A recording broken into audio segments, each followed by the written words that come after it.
Olen S10-d kasutanud põhiseadmena viimased 2 nädalat. Täna räägin 3 asjast, mis meeldivad ja mis mitte. Loetud kuud tagasi tuli Samsung välja uue S-seeriaga, kus on kokku 4 seadet. Täna räägime kõige väiksemast ja odavamast. S10e on mõõtudelt 142 x 70 x 8 mm ja kaalub 150 grammi. Suurus on peaaegu sama mõne aasta taguse iPhone 7-ga ning kaalub sama palju kui kott Kalevikomme.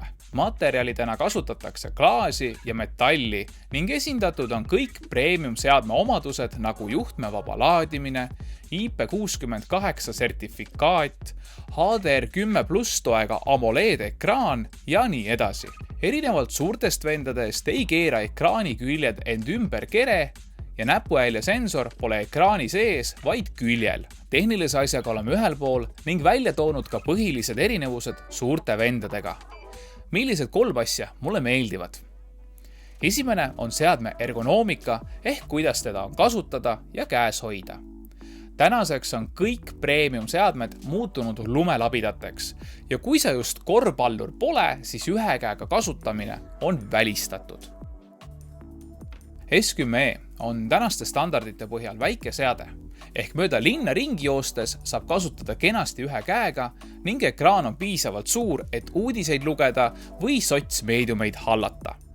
Suuruse osas näpp üles. Teine on seadme maksumus. Täna on kahjuks saanud normaalsuseks, et luksusklassi telefonid maksavad 1000 ja üles eurot. Mingi piirini saan neist aru. Aga kui enamus meie igapäevatööst ei tähenda sotsmeedia haldamist, vaid tahame lihtsalt olla kursis sõprade tuttavate käekäiguga, vastata paarile kirjale ja lugeda uudiseid, aga eelnevat pigem hea premium-klassi telefoniga pole ju 1000+ eurot maksev mobiil õigustatud. Hinnavaatluse põhjal hakkab S10e hind 550 eurost. Selle raha eest on tegemist väga hea aparaadiga. 3. on tehniline võimekus. Samsungi enda protsessor ja 6 GB RAM on igapäeva kasutuseks täiesti piisavad ja isiklikult pole kordagi tundnud, et jõudlusest väheks jääks. Suurtelt vendadelt ületoodud juhtmevaba laadimine on fantast ning tagurpidi laadimine, kui peaksid olema näiteks Samsungi kella või klappide kasutaja, samuti väga-väga mugav. Kui viimaseid pole, siis on see lihtsalt üks äge peotrikk. Kaameraid on küll suurte vendadega võrreldes ees ja taga vähem, aga oluline on alles jäetud. Minu arust on olustiku pildistamiseks lainurk suurepärane ning videos olev Super Steady ehk Samsungi videostabilisaator annab mulje just kui kasutaks gimbalit. Tänu sellele, et ekraan ei valgu külgedelt alla, on käskluste andmine isegi mugavam kui suurtel vendadel ja alati sees näidik hoiab telefoni kätte võtmata kellaaja ning märguannetega kursis. Ka tehniliselt on S10e suurepärane, aga mitte miski ei ole ideaalne. Nüüd räägin 3 asjast, mis mulle ei meeldi. Esimese asjana mainin kohe Samsungi kaamera tarkvara. Tegemist on endiselt aeglase süsteemiga.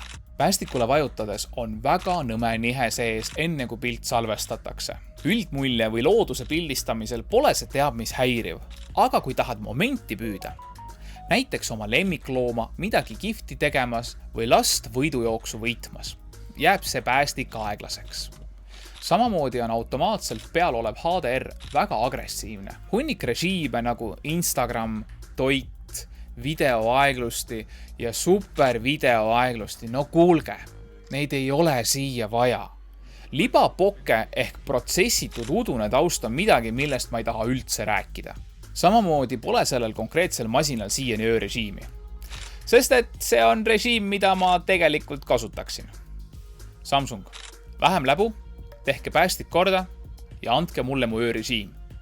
Teise asjana räägime turvalisusest. Samsungi näotuvastus ei ole seda. Ma ei tea, kas Samsung on sellele teinud uuenduse või mitte, aga selle konkreetse aparaadi oma on lihtsalt lollitatav ja veidi ringi guugeldades on näha, et piisab fotost. Proovime!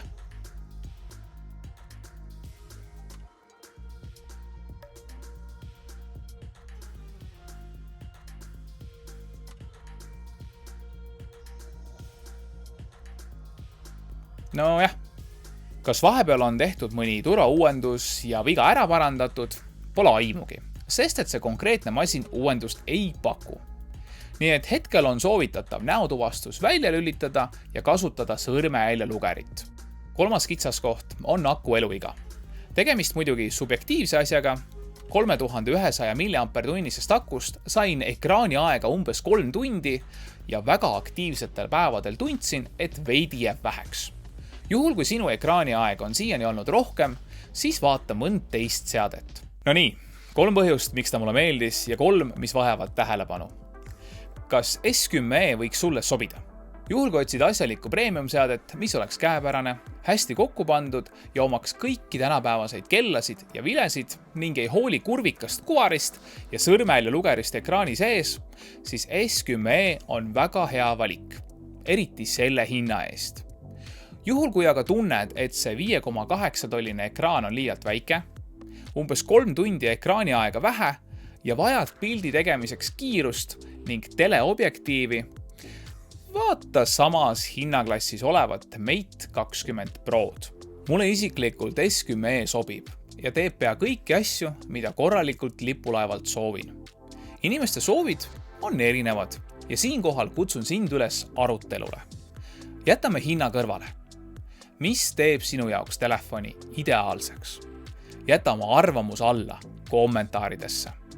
Peale seda vajuta subscribe nuppu, anna meile vahelduseks üks näpp üles.